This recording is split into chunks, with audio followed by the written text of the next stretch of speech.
Okay, so as you saw, I got the thing to run with the battery relocated in the back, and all I did was take some extra wire that I had for an old sub setup and run it to the back here.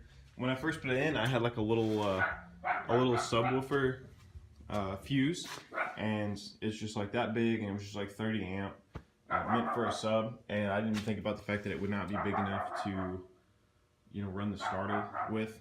So it blew, and I went to O'Reilly's and got this actual fuse breaker thing, 120 amp.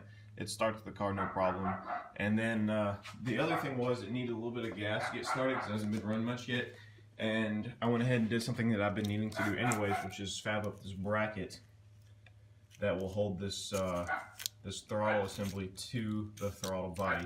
So now that that's stable, when I push the pedal, it actually moves the throttle over here. So it's good to have a working throttle lever, always good. And so yeah, now I've just got a list of smaller things to do, except for the clutch. Clutch is kind of a big one, but I'm just cleaning stuff up, moving stuff around. Got the turbo blanket on the turbo.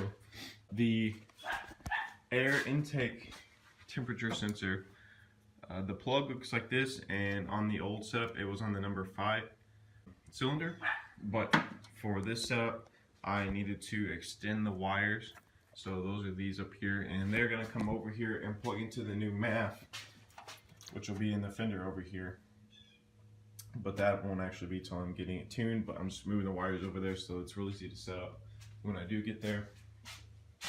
Other than that, just getting vacuum stuff set up, things like that. Just small stuff, you know. That's pretty much it. I've got to change the oil now that it's been run. I ran it for about 30 minutes to let it warm up, see what was going to leak and if it was going to overheat. And after fixing this oil feed fitting here, nothing leaked. And the thing also bled out the air from the coolant and did not overheat. So that's good. My coolant reservoir is working great. So yep, everything's going pretty well. Pretty much, I just need to do some small stuff and change the clutch. So after that, it'll be ready. I'll have to throw the seats in, probably go ahead and throw the harness that I've got in. Probably will need to make some sort of harness bar. In fact, I definitely will need to make a harness bar, but that should be pretty quick, pretty easy. Not worried about that.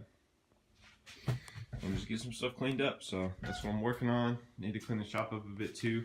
Right now I'm going to get started dropping the transmission so I can do the clutch. So I need to start by taking the drive shaft off and then start looking at taking the transmission itself off. So that is what I'm working on. Okay, so got the drive shaft off and then just got busy working and didn't film much, and went ahead and got the transmission out. There's not that much to it. There's just 4 bolts, 2 like that on each side, 2 on the other side, and then the 2 that hold the transmission cross brace there. So transmission's out and caused the biggest fluid spill since BP, but you know, it's gonna happen.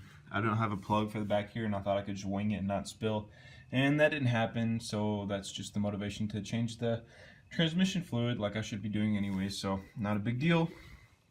But now that that's out, I can go ahead and start working on the bell housing, which you probably can't see. I can go ahead and start working on the bell housing here. So it's just a few bolts, maybe 6 on the edge there, and that will give me access to the flywheel and the clutch, which I'm replacing both of, so that's what we're working on. Alright, got the bell housing off, and this is what we're left with. Can't tell if it's original or not. Probably not, but could be, who knows. Anyways, just need to get these pressure plate bolts off, and then probably get an impact under here and get the flywheel bolts off. And basically just the same thing in reverse with the new parts, so here we go. Okay, got the pressure plate and clutch and flywheel off, and now I'm looking at the back of the block. This bearing is definitely gummed up. I'm definitely going to change that. I hadn't originally planned to, but now that I see it, I definitely am changing that, and probably going to go ahead and change the rear main while I'm at it. It looks like I might be leaking just a touch oil out of the back of the oil pan here, but I am not trying to mess the oil pan gasket. So it's really not that much. I never noticed it dripping or ever getting low on oil. But since I have access to the rear main, I'm definitely going to change it. And definitely going to change this pilot bearing here. So I need to order those, and then I can put this thing all back together. Also, check out this crusty pilot bearing. You hear that? You should not be able to hear noise while that's spinning. So that's something was squeaking under the car when I let off the clutch. So now I know exactly what it was. Here's the clutch.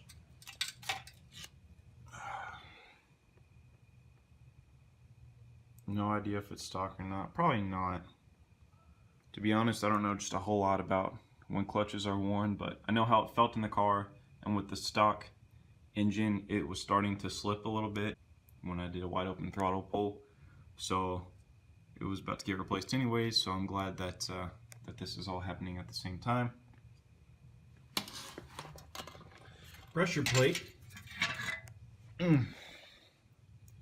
Pressure plate's definitely pretty cooked. You can see some black and blue spots, some flatter spots than others.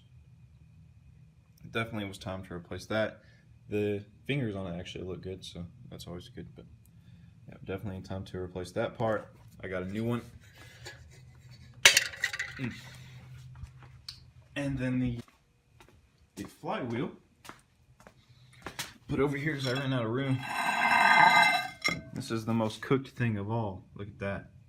If I had to guess, I would say the flywheel probably wasn't replaced when the clutch was last done. There's a whole lot of stress cracks in it. It looks pretty rough. It's lots of uneven spots, burn marks. I mean, this thing is cooked. I debated whether or not to replace this, but I'm definitely glad that I got a new one. So I'll just need that new pilot bearing, and then I'll have everything that I need to put this thing back together. Alright, so I'm back with reinforcements. I rented a slide hammer and the tool to make it work on a pilot bearing, and I'm going to pull the old pilot bearing, and then I got a new pilot bearing and bushing, and then just some brake cleaner and a rear main. So that should be everything I need. I need to clean the heck out of some of this stuff with the brake cleaner, and of course I'm replacing all that, and I've already got a new flywheel, clutch, and pressure plate, so that should be everything I need. So we can get started pulling the old one. Hopefully this works good. It should be much easier than trying to stuff bread in there, because that always takes forever and doesn't always work if you can't find a bolt or something the right size to punch in the middle. So, you know, it's free to rent these, so that's what I'm doing. Okay, got the slide hammer and pilot bearing tool connected, and you can see if I can't get this thing out.